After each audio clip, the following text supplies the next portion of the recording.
Mga kapuso, silipin po natin ang sitwasyon sa iba't ibang lugar. Unahin po natin ang Parañaque Integrated Terminal Exchange o PITX.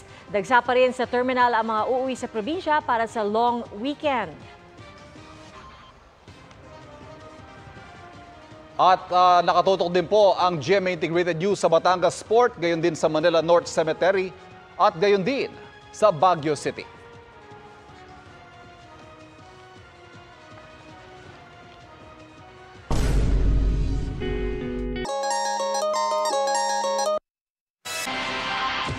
Silipin po natin ang sitwasyon sa PITX.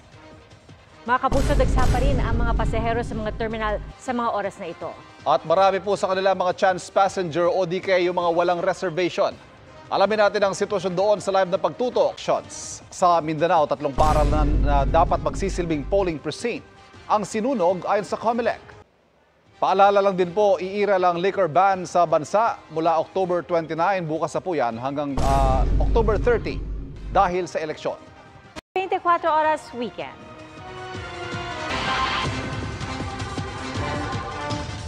Mga estudyante naman sa Iloilo nag-exam habang nakasuot ng Halloween costume.